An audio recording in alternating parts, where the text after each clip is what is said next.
भूमिका ने निखिल की आंखों में आंखें डालकर पूछा, जब मैंने तुमसे पूछा था कि क्या तुम कंप्यूटर एक्सपर्ट हो, तो तुमने मुझसे कहा था कि हाँ तुम हो। क्या तुमने मुझसे झूठ कहा था?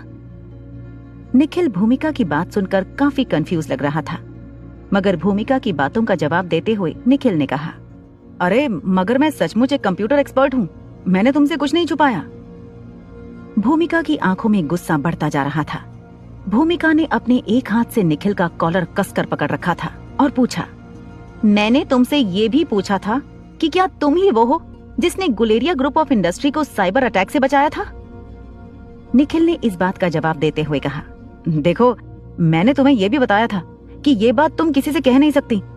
हाँ मैंने थोड़ी बहुत मदद की थी उनकी, ये बात सच है। दरअसल निखिल ने उस वक्त अनिका को साइबर अटैक से बचने की बेसिक चीजें समझाई थी। निखिल की गाइडेंस पर अनिका ने साइबर अटैक की कई किताबें पढ़ने के बाद गुलेरिया ग्रुप ऑफ इंडस्ट्री पर हुए साइबर अटैक को नाकाम किया था। निखिल ने भूमिका से जो कहा था वो झूठ नहीं था, मगर भूमिका समझ नहीं पा रही थी कि अगर निखिल सब कुछ सच सच कह रहा था तो फिर अनिका ने जो बातें कही थी वो सब सच कैसे हो सकती थी। भूमिका काफी कंफ्यूज नजर आ रही थी। निखिल समझ नहीं पा रहा था कि भूमिका को अचानक हो क्या गया था। बीती रात भूमिका ने प्यार भरी बातें करके निखिल को रिझाने की कोशिश की थी, मगर सुबह होते ही भूमिका को क्या हो गया था ये बात निखिल की समझ के बाहर थी। वहां अनिका और रोहित तेजी से मनाली की ओर आगे बढ़ रहे थे। बीच में एक हॉल्ट लेने के बाद रोहित और अनिका ने ड्राइविंग सीट पर अदला बदली कर दी। रोहित ने ड्राइविंग सीट पर बैठे हुए अनिका से कहा, तुम कुछ देर आराम कर लो, वहां चलकर भी तुम्हें बहुत काम करना है।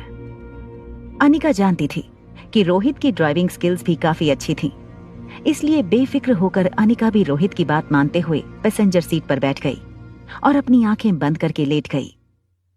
अनिका को कुछ देर तक नींद नहीं आ रही थी, इसलिए अनिका ने जब अपना मोबाइल फोन निकाल कर देखा तो वो हैरान हो गई कि बीती रात निखिल ने उसे कई सारे मैसेजेस किए थे।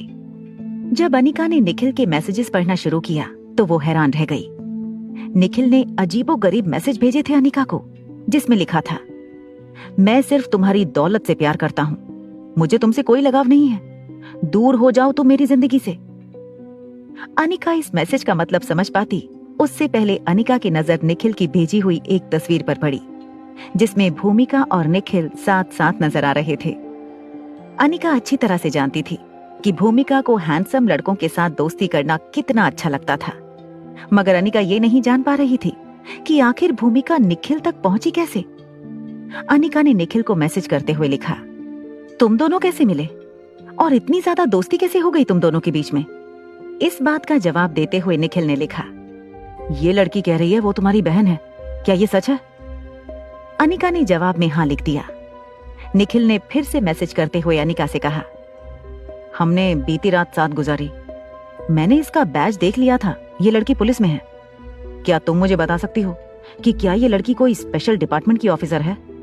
अनिका जानती थी कि वो भूमिका की आइडेंटिटी इस तरह से रिवील नहीं कर सकती थी। अनिका ने जवाब देते हुए लिखा, नहीं मुझे ऐसा तो कुछ नहीं लगता।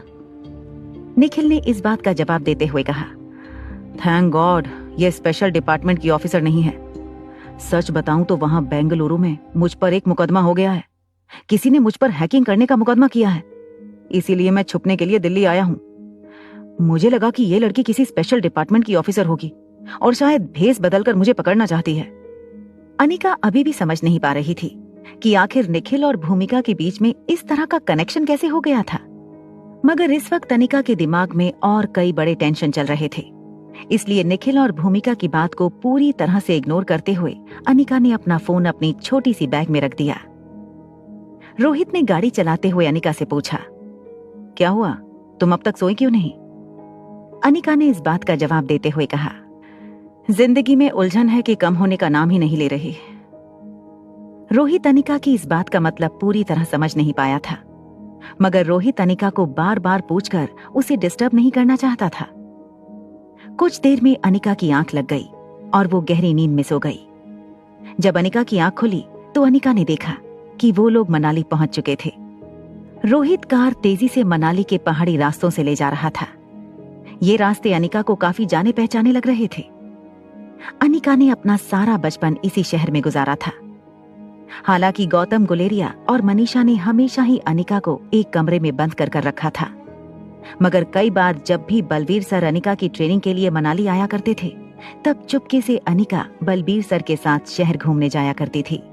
धीरे धीरे अनिका बिना बलवीर सर के भी चुपके से घर से बाहर निकलकर शहर की पहाड़ी गलियों में घुमा करती थी। अनिका बचपन में काफी ज्यादा मोटी थी। वो स्कूल भी नहीं जाती थी, सारी ट्रेनिंग घर पर ही किया करती थी, इसलिए घर से बाहर निकलना उसे बहुत अच्छा लगता था।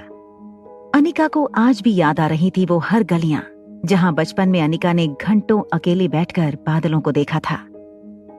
धीरे धीरे कार उस पुराने बंगले की ओर पहुंचने लगी जहां अनिका ने अपना वो बचपन गुजारा था जिसे वो फिर कभी याद नहीं करना चाहती थी। जब कार उबड़ खाबड़ रास्तों से होते हुए पुराने बंगले के गेट के अंदर दाखिल हुई, तब अनिका की नजरें उस पुराने फव्वारे पर पड़ी जो सालों से बंद था। बंगला इस बार पहले से भी ज्यादा वीरान नजर आ रहा था। लोखंड से बना बंगले का मेन गेट पहले से ज्यादा जंग पकड़ चुका था। बंगले को देखते ही अनिका काफी अजीब महसूस करने लगी। रोहित और अनिका जब कार से बाहर उतरे, तब अनिका की नजर बंगले के मेन डोर पर पड़ी। बंगले की हालत देखकर ऐसा लग रहा था जैसे कई दिनों से बंगले के अंदर किसी ने कदम नहीं रखा था।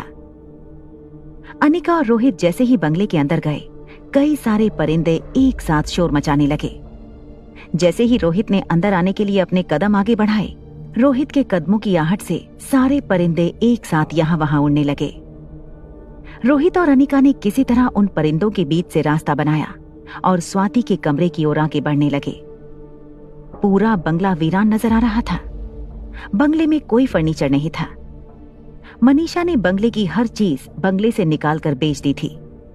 हालांकि मनीषा और कामनी ने बंगले को बेचने की बहुत कोशिश की थी, मगर गौतम गुलेरिया के दस्तखत के बिना बंगले को बेचना बेहद मुश्किल था। स्वाति ने मरने से पहले ये बंगला अनिका के नाम किया था और अनिका का गार्जियन होने के नाते गौतम गुलेरिया का बंगले पर अधिकार था। गौतम गुलेरिया के मरने के बाद बंगला फिर से अनिका के नाम हो गया था, इसलिए काफी मेहनत मशक्कत करने के बावजूद मनीषा बंगले को बेचने में नाकामयाब रही। अनिका को अब सिर्फ एक चीज की फिक्र थी, स्वाति मल्होत्रा के कमरे में रखी गई किताबें कहीं मनीषा ने डिस्पोज न कर दी हों। जैसे ही रोहित और अनिका स्वाति के कमरे के अंदर गए, अनिका ने देखा कि कमरे के चारों तरफ से ढेर सारी किताबें बिखरी पड़ी थी।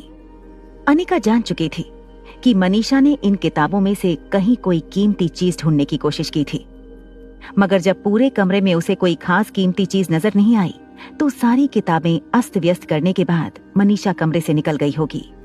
अनिका ने स्वाति के मॉर्स कोड के जरिए जो सिंबल्स और जो निशानियां अनिका को मैसेज के थ्रू बताई थी, वो सारे सिंबल और निशानियां अनिका ने एक पेपर पर लिख ली थी।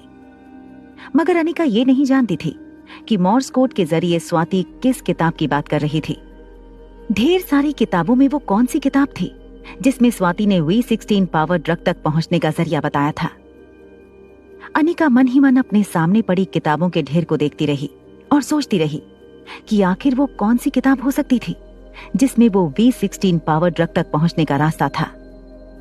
अगर सारी किताबें पढ़ी जाएं, तो कम से कम उन किताबों को पढ़ने के लिए अनिका को 5 से 6 महीने का वक्त लग जाता, मगर अलेक्जेंडर को बचाने के लिए अनिका के पास बहुत कम वक्त बचा था।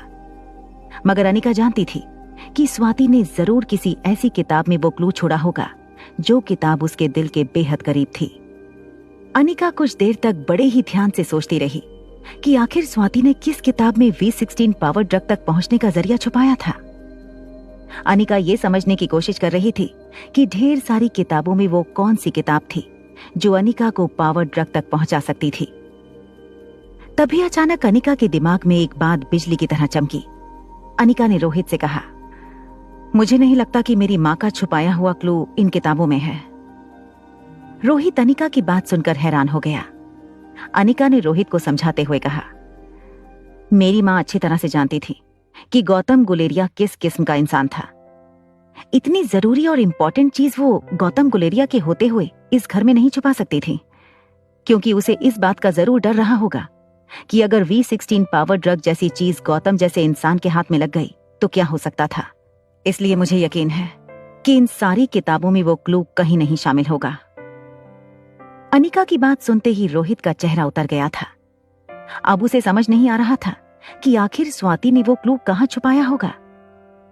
तभी अनिका ने रोहित को एक और सवाल पूछा, क्या तुम मुझे बता सकते हो कि वो कौन सी किताब है जो हम एक बार इस्तेमाल करने के बाद दोबारा कभी इस्तेमाल नहीं करते? रोहित अनिका की ये बात सुनकर काफी हैरान रह गया। कुछ देर तक सोचने के बाद रोहित ने अनिका से कहा, वो किताबें जो हम खुद लिखते हैं। मेरा मतलब है, स्कूल में जब हम किसी नोटबुक में लिखते हैं, हमारी परीक्षाएं खत्म हो जाती हैं, हम दूसरे स्टैंडर्ड में प्रवेश कर जाते हैं, तो पहले वाले स्टैंडर्ड की किताबें हमारे लिए फिजूल हो जाती हैं। हम उन्हें दोबारा कभी नहीं पढ़ते। अनिका ने रोहित से कहा, तुम ठीक कह रहे हो, मगर बड़े होने के बाद ऐसी कौन सी किताबें हैं जिन्हें सिर्फ 1 साल या कुछ महीनों तक यूज करने के बाद हम दोबारा कभी यूज नहीं करते, और उन किताबों में बाकी लोगों को भी कोई दिलचस्पी नहीं होती। रोहित अनिका का सवाल सुनते ही मन कुछ सोचने लगा। अनिका के चेहरे के एक्सप्रेशन देखकर रोहित समझ चुका था कि अनिका ने जरूर पता लगा लिया था कि वो किताबें कौन सी थी। तभी अचानक रोहित के दिमाग में भी एक बात बिजली की तरह चमकी। रोहित ने अनिका से कहा,